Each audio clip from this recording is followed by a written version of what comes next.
கோவை மாவட்ட நிர்வாகம், கோவை மாநகர காவல்துறை மற்றும் உயிர் அமைப்பு இணைந்து உயிர் சாலை பாதுகாப்பு எனும் ஹேக்கத்தான் நிகழ்ச்சியை கோவையில் துவங்கியது.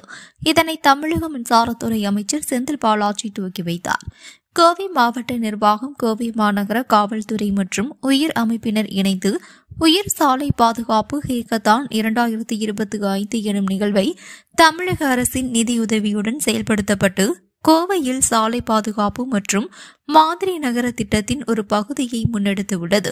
இந்த ஹேக்கத்தான் படைப்பாற்றல் மற்றும் ஒத்துழைப்பு ஆகியவற்றின் அடிப்படையில் சாலை பாதுகாப்பில் புரட்சிகரமான மாற்றங்களை கொண்டு வரும் நோக்கத்துடன் நடத்தப்பட்டது. உயிர் சாலை பாதுகாப்பு ஹேக்கத்தான் நடைபெற்றது. இதனை தமிழக மின்சாரத்துறை அமைச்சர் செந்தில் பாலாஜி துவக்கி வைத்தார். இதனைத் தொடர்ந்து அனைவரது மத்தியிலும் பேசிய அவர் கூறியதாவது, இந்த ஹேக்கத்தான் நிகழ்ச்சியின் மூலமாக சாலை பாதுகாப்பு சவால்களை எதிர்கொள்ள ஏதுவான புதுமையான யோசனைகளை ஊக்குவித்தல், சாலை விதிகளை செயல்படுத்த எளிமையானதும் நடைமுறையில் சாத்தியமானதுமான தீர்வுகளை கண்டறிதல், செலவு குறைவாகவும் அதிக பொருளாதார பலன்களை தரும் தீர்வுகளை முன்னிலைப்படுத்துதல், தீர்வுகளை மிகவும் விரைவாக சோதித்து பயன்பாட்டிற்கு கொண்டு வருதல் உள்ளிட்ட பல புதுமைகள் இந்த ஹேக்கத்தான் மூலமாக நமக்கு கிடைக்கும்.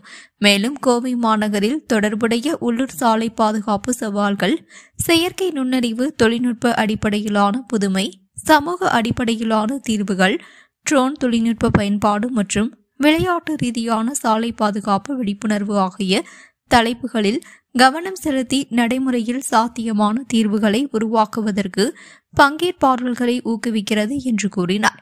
இந்த நிகழ்ச்சியில் கோவை மாவட்ட ஆட்சியர் கிராந்திகுமார் பாடி, மேற்கு மண்டல காவல் கண்காணிப்பாளர் செந்தில்குமார், கோவை மாநகர காவல் ஆணையர் பாலகிருஷ்ணன், கோவை மாநகராட்சி ஆணையர் சிவகுரு பிரபாகரன், கோவை மாவட்ட காவல் துணை கண்காணிப்பாளர் சரவண சுந்தர், போக்குவரத்து ஆணையர் அழகராசு, உயிர் அமைப்பின் அறங்காவலர் மலர்விழி உள்ளிட்ட பலர் கலந்து கொண்டனர் என்பது குறிப்பிடத்தக்கது. கோவை மாவட்டத்திற்கு அரசு நிகழ்ச்சிக்கு வருகை தந்த மாண்பு முதலமைச்சர் அவர்கள் கோவை மாநகராட்சியில் இருக்கக்கூடிய சாலைகளை புதுப்பிப்பதற்காக 200 கோடி ரூபாய் சிறப்பு நிதிகளை வழங்கி அறிவிப்பை வெளியிட்டார்கள். அதற்கான பணிகள் தொடங்கப்பட்டிருக்கின்றன.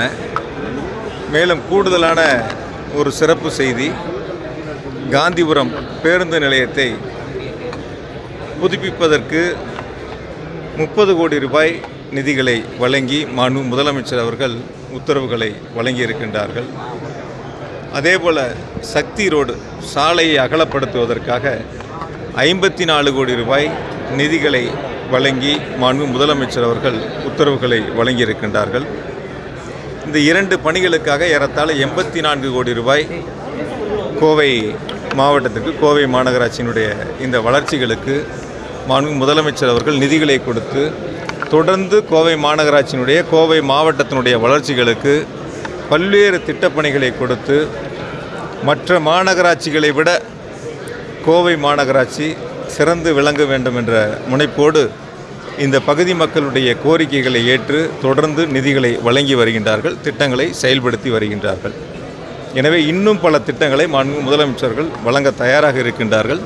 இந்த 200 கோடி ரூபாய்க்கு சாலை அமைக்கக்கூடிய பணிகள் நிறைவடைந்தவுடன் கூடுதலாக சாலை அமைக்கப்பட பணிகளுக்கு நிதிகள் தேவைப்பட்டாலும் அதற்கும் வழங்குவதற்கு மாண்பு முதலமைச்சர்கள் தயாராக இருக்கின்றார்கள்.